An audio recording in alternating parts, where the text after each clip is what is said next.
Hello and welcome back to my channel. I did say that I'm going to sing every time I welcome you guys back. My name's Jackie. I'm a recovering addict. I have 4.5 years clean and sober, working close, very close to 5. And today I want to touch a little bit on blaming others for your addiction. About how addicts literally will come up with any excuse as to why their addiction is what it is, instead of taking responsibility for the fact that we've gotten ourselves into a mess of a mess, and that we played the biggest role in getting us there. So when you're not ready to get clean, you'll really literally fight off every chance to get better. You'll fight off every opportunity to take accountability for where you're at. You will fight off with a very strong conviction. And probably in our heads at some point we tell ourselves, because we truly believe that it's really other outside circumstances' fault for where we're at. Whether it's a job, it's our family's fault, it's the court's fault. That's a big one. I feel like the court's fault is a big one. Probation's fault, a friend's fault, or like the people we surround ourselves with fault. Significant others, that's a big one that people blame. Kids.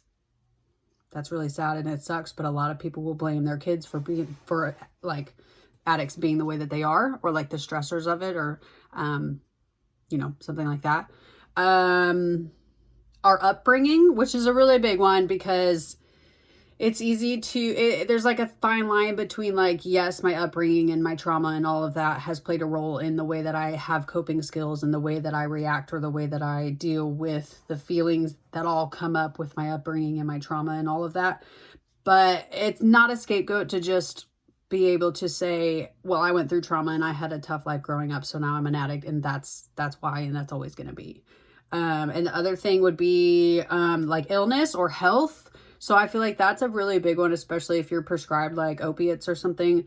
I'm not in that situation, but like if you have like a chronic pain diagnosis or like an illness or something like that, and you have to take narcotics, or you're prescribed narcotics for what you have going on. I'm not in that particular situation, so I can't really give light to that. But I feel like in the same sense, whether you blame your illness or this whatever, it still takes the responsibility of owning up for your own choices and your own actions, by putting it off on that. So that's basically the bottom line, is that we as addicts and as people, you don't have to be an addict to follow this, but it's up to us. The bottom line is that it's us. It's our choices. It's our decisions. It's which way we want to go, that build up your life. The bottom line is that it comes down to choice. It's our choice to better our life or to stay where we're at. It's easier to stay where we're at and easier to put the blame on other people or other outside circumstances. And I think that's what drives us for a long time in our addiction, is just putting that blame on something or someone else, because then it lets us off the hook. It lets us off the hook of, oh, I need to go get better, or I have these issues that I need to work on, or I have better decision-making skills that I can develop to make my life better. It's easier to just continue living in a life of misery, but escape with the drugs and alcohol, versus really facing head on what we have to do to get better.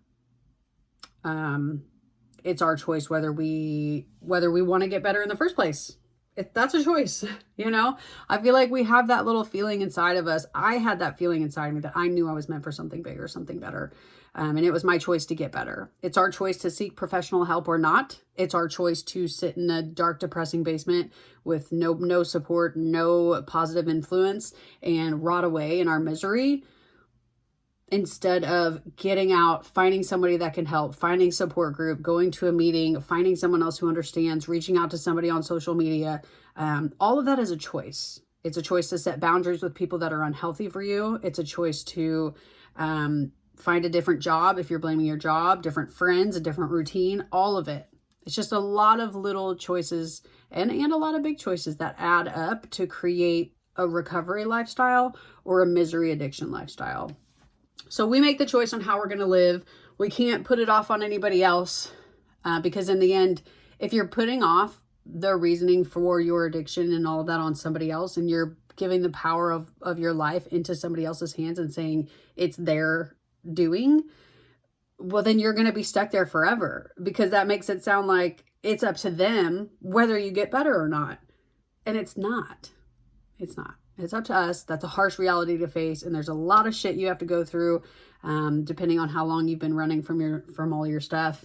But there's always a lot of stuff to go through once you up and decide and make the decision that I'm going to be better. I'm going to get well. I'm going to make an active effort into a better life.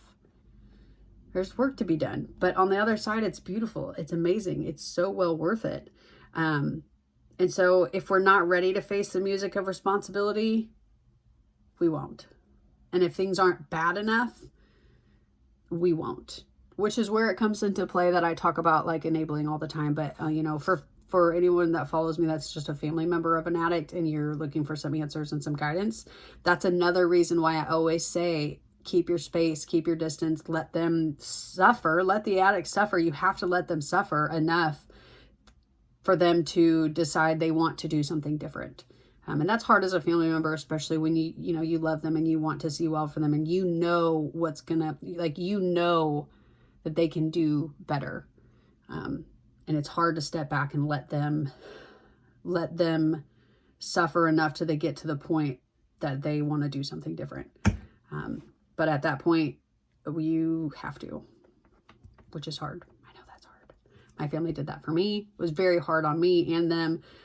But in the long run, looking back, that was the only way that I was ever going to get better. Because if I was allowed to just continue to do the things that I was doing, and the people around me kind of allowed it in a sense, like knew it wasn't good, but allowed it because they didn't do anything different, didn't force me to do anything different, and didn't take back their role that they were playing in my situation, then it's a never-ending cycle and there's no end in sight. Like, you have to let the addict get to a point of such misery or exhaustion or loneliness or nothingness or, you know, any of those things. And that's what it took for me.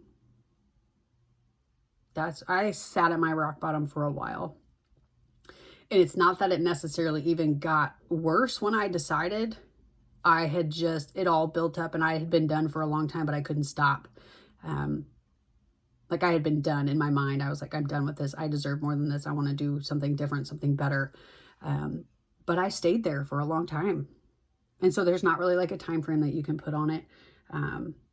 But no matter what, the bottom line is that blaming, as an addict, you have to take responsibility for where you're at in life, where you want to go in life, and taking responsibility for the choice that you get to make every single day, the choices that you make on which way you want to go. Stay where you're at, find something different, or die.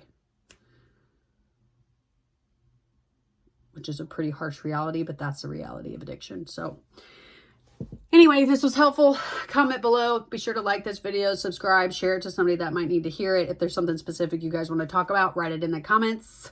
Write it in the comments. Write it in the comments.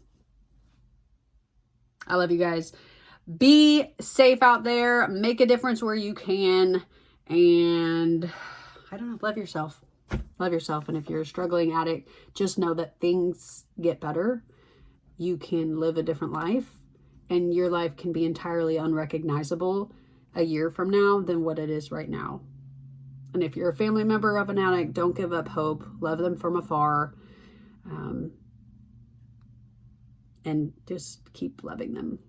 Okay, I love you guys. Bye.